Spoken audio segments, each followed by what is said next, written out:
Bueno, entonces vamos a continuar con este tema de las enzimas, ¿ok? Que es un tema que cada vez cobra más importancia en el área de la medicina, en el área de la salud, porque de hecho hay una rama de la medicina que se llama enzimología, ¿verdad?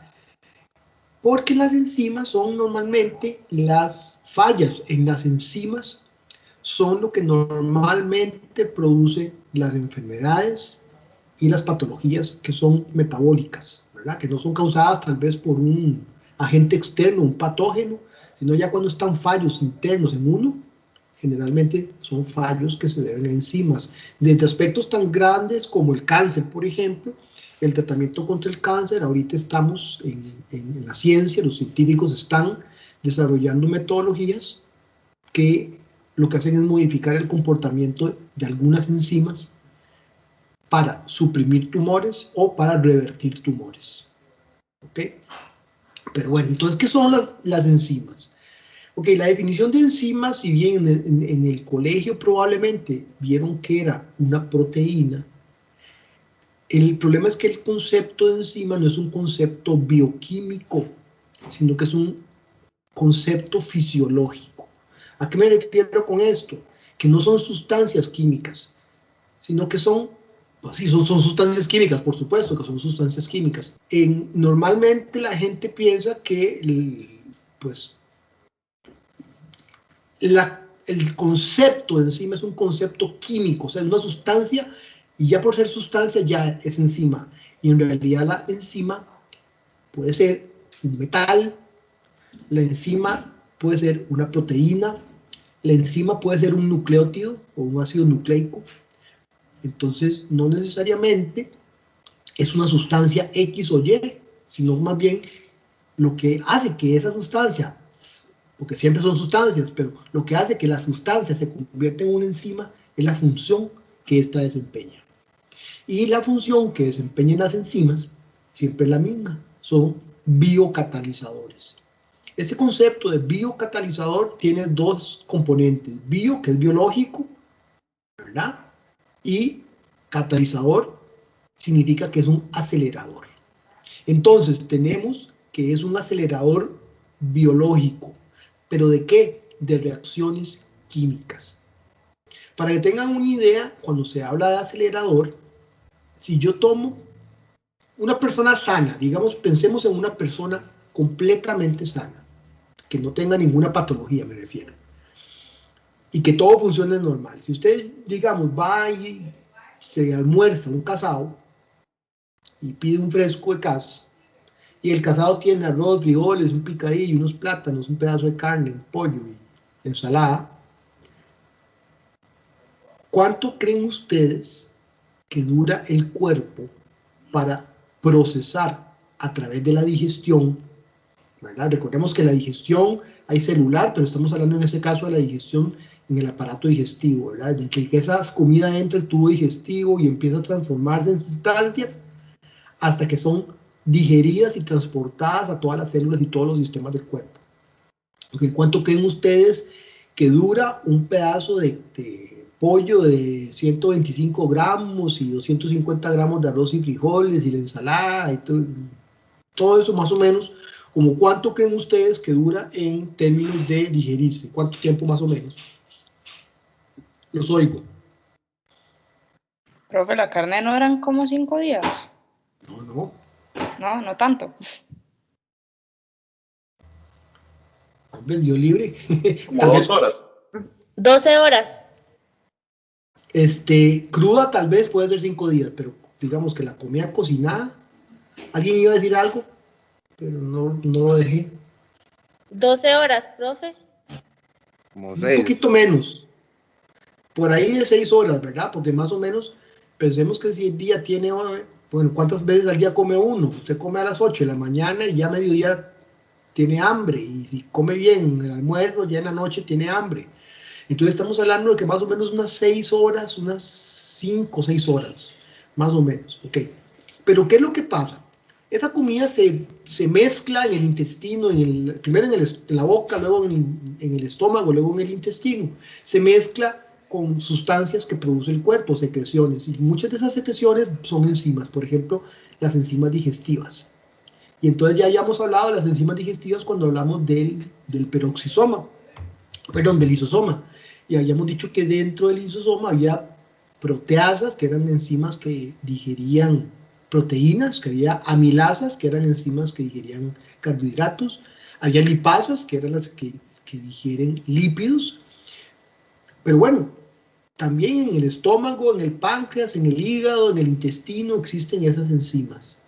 ¿Ok? Entonces, en el proceso digestivo, si usted agarra todas esas enzimas y las mezcla con la comida, ahí es donde dura unas 5, 6 horas tal vez un plato de comida en ser digerido por completo.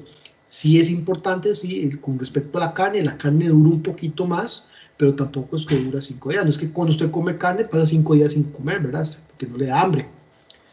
Entonces, tal vez podemos pensar que la carne podría durar unas 8 horas, ya un pedazo muy grande de carne. Pero ok.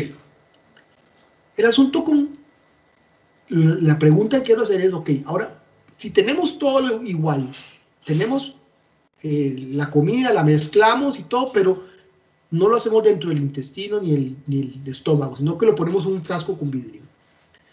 Y si usted deja esa comida digerirse ahí, sin las enzimas digestivas, ¿cuánto cree ustedes que va a durar esa misma comida que dura 5 horas en digerirse?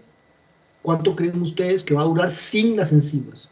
Más o menos, ahí calculen ahí bien exagerados si quieren. Puede ser que un par de horas. Semana. Alguien que me diga ahí, que desbloquee el audio y que me diga cuánto creen ustedes que dura la misma cantidad de comida en un frasco con el ácido y con todo, nada más que sin las enzimas. 2 semanas. No, tiene que durar más tiempo, yo creo que dura como un año o algo así, ¿no? 50 años. Imagínense que el factor de aceleración, digamos así, que tienen las enzimas digestivas son 200.000. Eso significa entonces que las enzimas digestivas para digerir un poco de carne y arroz y frijoles y la ensalada y el picadillo y todo lo que le dieron de comer, dura 6 horas con enzimas. Y sin enzimas eso mismo duraría 50 años, porque tienen un factor de 200.000 más o menos. 5 horas por 200.000 son aproximadamente 50 años. Hagan la matemática y el cálculo. Entonces, para que ustedes se den cuenta de que cuando se habla de acelerador, es un acelerador real, es decir, esto no es así como que lo hace el doble del tiempo, no, estamos hablando de miles de veces más rápido, ¿verdad? Si no, imagínense lo que duraría el metabolismo para ocurrir. Para que una reacción química ocurra, se necesita algo que la acelere, y en este caso, esos son las enzimas. Ok. Ahora, lo importante es que si bien la enzima es un acelerador bioquímico de una reacción metabólica, en este caso, no interviene en la reacción. ¿Okay? O sea, la enzima no va a participar químicamente, no va a haber enlaces químicos de por medio, no hay intercambio de electrones, no hay oxidación, no hay reducción, no hay reacciones químicas. Simplemente la enzima es como que le pega un empujón a la reacción para que la reacción ocurra. ¿Ok? Ahora, eso entonces implica que la enzima va a tener y de hecho vamos a ver 2 modelos cómo funcionan las enzimas, pero recordemos siempre que no van a participar de la reacción, simplemente la van a acelerar. Entonces, hay 2 modelos, decía, el modelo que está vigente actualmente se llama el modelo de ajuste inducido, ¿ok? En donde usted tiene el sustrato. ¿Qué es el sustrato? El sustrato es la sustancia química que usted quiere, por ejemplo, cambiar. Si yo tengo un disacárido y lo quiero partir en 2 y producir 2 monosacáridos, la enzima va a ser la encargada de romper ese enlace glucosídico, recordemos que se llamaba. Okay, entonces, la enzima generalmente, no siempre, pero generalmente una proteína, y esa proteína tiene un espacio, un lugar, lo que se llama un sitio activo, okay, un dominio de la proteína, que está diseñado para encajar con este sustrato. Antes se decía que era como una llave y una cerradura, pero la evidencia pues a partir de los años 60, con las técnicas de análisis de bioquímico que había en biología molecular, se dieron cuenta que más bien las enzimas sí funcionan como una llave cerradura, pero es una cerradura que se adapta a la llave. Entonces, por eso se llama el modelo de ajuste inducido. La sustancia o el sustrato, vamos a decirle de adelante sustrato, a la sustancia que se va a transformar, va a inducir, va a provocar un cambio en la estructura de la proteína que se va a ajustar a él para hacer la reacción, acelerar la reacción, ¿ok? Entonces, el sustrato se va a colocar en el sitio activo de la enzima. Entonces, lo que tengo es, el sustrato se va a unir a una región, a un sitio de la proteína, y ahí la enzima se va a adaptar, dije proteína, la enzima se va a adaptar a la forma que tiene ese sustrato y se va a formar temporalmente lo que se llama el complejo enzima-sustrato. Es decir, vamos a tener una unión que no es química, nada más, hay una unión entre el sustrato y la enzima que es temporal, porque lo que hace la enzima, por ejemplo, es romper el enlace químico, que ahí lo podemos ver, ahora ya tengo separadas las dos partes, y ahí observen que la enzima en este caso lo que hizo fue separar esa sustancia en dos. Esto es lo que hace la enzima acelerando, es decir, la ruptura de ese enlace químico es la reacción que aceleró la enzima. Las enzimas entonces van a actuar sobre sustancias que les decía que vamos a llamar en adelante sustratos, formando este complejo temporal que se llama el complejo enzima-sustrato, que cuando se forma hay una interacción entre la enzima y el sustrato, de manera que la enzima provoca una reacción química en el sustrato que me da lugar a un producto de una reacción química. Y luego la enzima queda nuevamente libre y se puede volver a utilizar. Entonces, tengo un sustrato, que en este caso una molécula de azúcar, como la que les dije al inicio. El sustrato se va a unir al sitio activo de la enzima. Se va a formar el complejo enzima-sustrato. El sustrato cambia y se convierte en dos productos, en este caso, o en tres, o en lo que sea. O sea, va a haber una reacción. En este caso, la reacción es que se rompe el enlace químico que unía estas dos partes, o estas dos sustancias. Y luego la enzima queda libre y se puede volver a utilizar para repetir el proceso.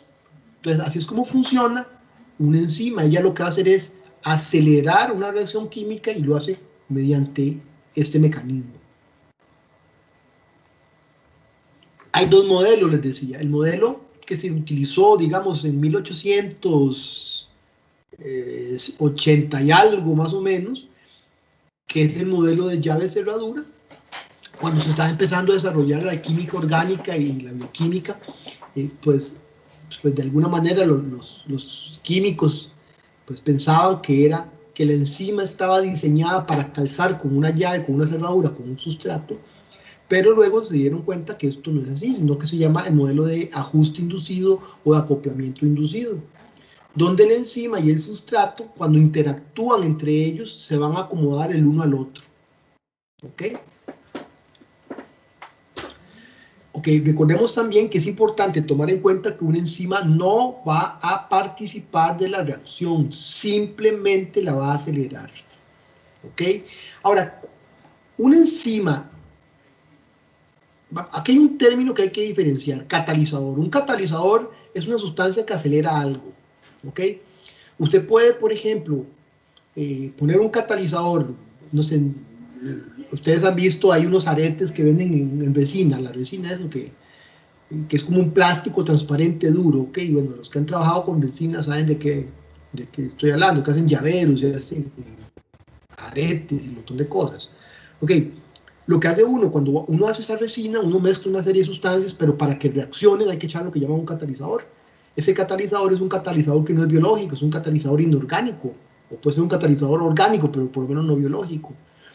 La diferencia entre una enzima y un catalizador normal, es decir, una sustancia que también acelera reacciones químicas, pero que no es una enzima, es que las enzimas son específicas. Es decir, Las enzimas son diseñadas para cada reacción química.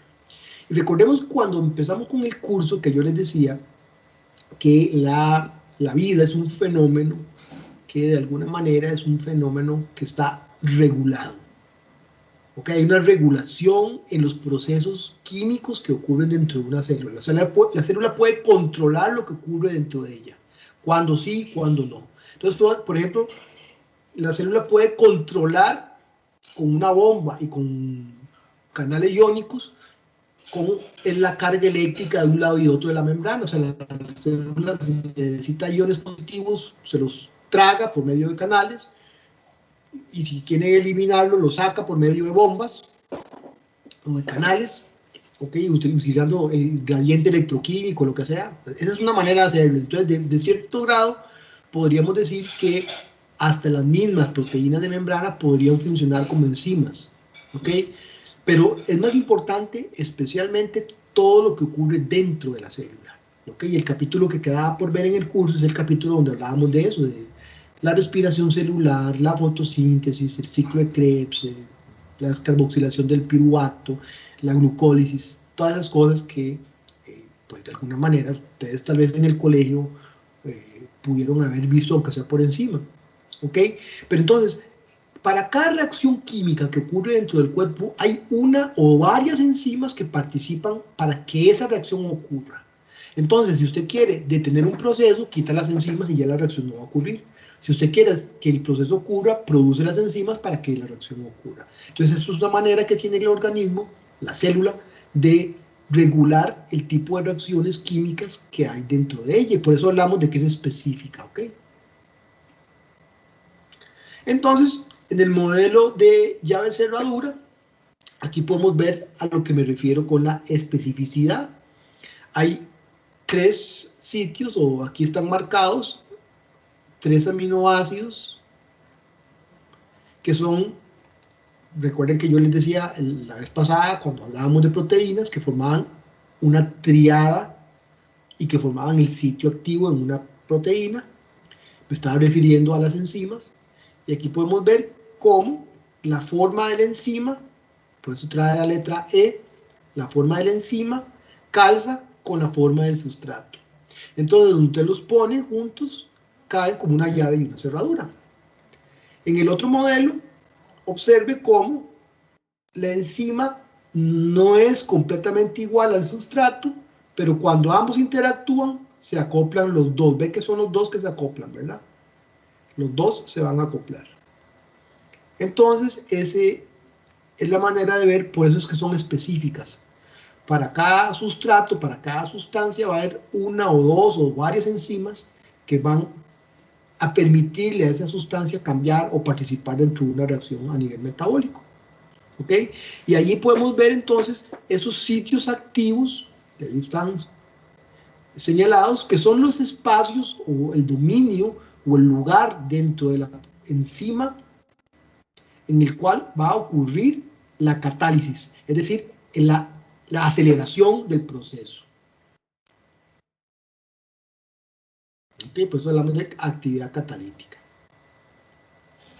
Ahora, la enzima puede afectarse, como son proteínas, pueden afectarse por los mismos factores que van a afectar a las proteínas en sus estructuras. El proceso de desnaturalización. Recordemos que no todas las enzimas son proteínas, pero la gran mayoría sí, ¿ok? Otras son, por ejemplo, nucleótidos, y en el caso de los nucleótidos también ocurre esto que estoy explicando. Los nucleótidos también se pueden desnaturalizar, ¿ok? Al igual que se desnaturalizan las proteínas. ¿Qué es lo que va a ocurrir? Que las proteínas van a cambiar su forma, y al cambiar su forma, el sitio, si yo por ejemplo estoy doblado de esta manera y formo este colocho, y ahí es donde voy a hacer la reacción química, este va a ser el lugar donde se van a producir las reacciones químicas, cuando yo desdoblo la proteína, ya esto desaparece. Entonces esa proteína pierde su función. Entonces, por ejemplo, si yo me vengo aquí y veo esto que estoy hablando de la de la actividad de las enzimas.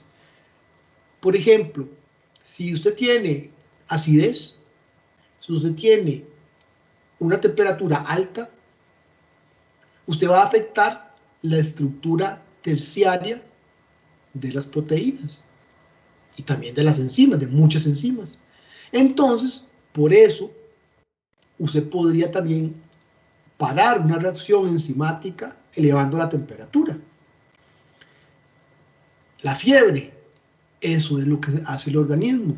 O sea, cuando usted está, por ejemplo, con una bacteria, entró la bacteria, normalmente las bacterias, hay de todo, pero normalmente para que una bacteria funcione adecuadamente, tiene que estar a la misma temperatura a la que está el cuerpo, 36, 37 grados, 35, depende, entre 35 y 37. ¿Qué pasa cuando usted sube la temperatura a 40? Usted bloquea algunas, tal vez, enzimas que tiene la bacteria que le permiten reproducirse y enfermarlo. Entonces, la fiebre es un mecanismo de defensa para afectar a esa bacteria que está dentro del cuerpo, evitando que las enzimas de la bacteria funcionen para que el sistema inmune le dé chance de neutralizarla. ¿Ok? Entonces, por eso yo les decía el otro día que es importante que si tenía un poquito de fiebre, no se la atiendan. O sea, si ya estamos en 40, y sí, pero ya 39, 38 de fiebre, eso es bueno porque es el cuerpo que está haciendo una reacción positiva para, digamos, defenderse contra el ataque de algún patógeno. Entonces eso es importante porque este tipo de factores que pueden afectar a las proteínas también afectan las enzimas, pero las enzimas también se pueden ver afectadas por otros factores químicos. Podemos hablar de dos grandes grupos de aspectos o de condiciones que afectan la actividad enzimática. Una es la inhibición. Inhibir significa detener, o sea, yo freno la manera en que una enzima funciona, o por el contrario, más bien la activo. Hay activadores enzimáticos y hay inhibidores enzimáticos. ¿Ok? Entonces, ¿qué es lo que hace un inhibidor? Recordemos entonces que si yo tengo una reacción que voy a acelerar, voy a catalizar, tengo un sustrato, la enzima y el sustrato se unen, se forma la enzima, el complejo enzima-sustrato, y luego la enzima libera dos productos o tres, o sea, hace la reacción química. ¿Qué es la inhibición enzimática?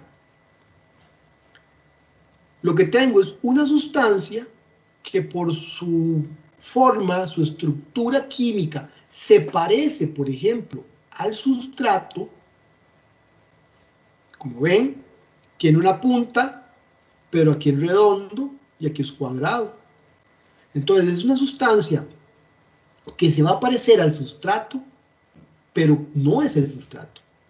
Entonces, cuando la enzima se une con esta sustancia que se parece al sustrato, queda como bloqueada y no le va a permitir al sustrato unirse a la enzima para que ocurra la reacción. Entonces es como poner no disponibles a las enzimas para que ellas no cumplan con su función.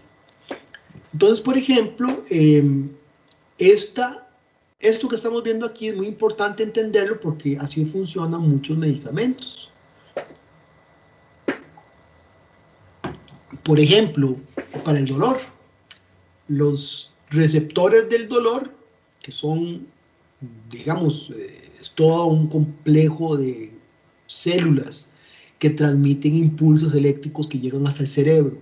Si usted bloquea la manera en que esas células, los neurotransmisores, se comunican en esas células, si usted bloquea, por ejemplo, los receptores de esos neurotransmisores para que, si usted libera neurotransmisores, el neurotransmisor no le pase el mensaje a la otra neurona porque las proteínas receptoras que captan ese mensaje están ocupadas con algo parecido. Entonces, muchos medicamentos para el dolor lo que hacen es bloquear las enzimas que captan el estímulo que debe ir hacia el cerebro diciendo que me duele. Entonces usted apaga el dolor porque bloquea ese estímulo que va de neurona en neurona utilizando un proceso parecido a este, ¿verdad? Un inhibidor del dolor. No es el único modelo por ejemplo, para la analgesia, para quitar el dolor, pero sí es uno de los modelos válidos. Por ejemplo, No sé si han escuchado hablar que la morfina es una sustancia derivada del opio. El opio es una planta, la amapola es una planta, de la amapola se extrae el opio, y el opio es una sustancia que contiene un grupo de opioides, lípidos, son opioides, y estos opioides son exactamente iguales en términos de su estructura química a los neurotransmisores que producen el dolor, pero actúan en el cerebro. Entonces los opiáceos o los opioides actúan en el cerebro bloqueando las proteínas que reciben el impulso que dice dolor. Entonces literalmente, por eso cuando usted, bueno, a mí nunca me han puesto, pero cuando a una persona le ponen morfina por el dolor, es apagarle el dolor completamente, porque a nivel del cerebro le bloquean de esta manera que estamos viendo, algo muy parecido a una inhibición enzimática, los receptores que le dicen a esa persona algo me duele, ¿verdad? El problema es que cuando una persona se hace adicta, el cuerpo deja de producir los neurotransmisores y entonces ya no los produce, entonces ya no hay manera de que esa persona sienta, porque hay otros procesos más que el dolor, ahí el placer y otras cosas. Entonces una persona que deja de producir estos neurotransmisores, la única manera de conseguirlos es a través del consumo de más opioides. Entonces ese es el problema de la gente que consume ese tipo de sustancias, ¿ok? Pero bueno, el otro modelo es más bien al revés, no es de inhibición, sino es de activación. Entonces las enzimas necesitan a veces una sustancia que le permita, como pueden ver aquí está la enzima no se puede unir al sustrato porque no tiene el sitio activo, hasta que hay una sustancia activadora que cambia la forma de la proteína, la enzima, de manera que ahora sí podemos unir el sustrato con la enzima. Entonces de esta manera podemos ver cómo podemos afectar de dos formas, aparte de las tradicionales. ¿Cuáles son las tradicionales? El calor, la radiación, la acidez, son todas las mismas que pueden afectar a una proteína. Ahí vamos a activar o desactivar más bien las enzimas. Podemos producir inhibición por medio de metales pesados, podemos producir inhibición por medio de calor, de acidez. Entonces, por ejemplo, ¿por qué es que el cadmio y el plomo y el mercurio son sustancias que son venenosas? Porque son tóxicas, porque usted se puede morir por consumo de arsénico, por consumo de plomo, por consumo de mercurio, porque estos iones de estos metales pesados pueden afectar de esta manera a las enzimas y pueden bloquear un montón de procesos.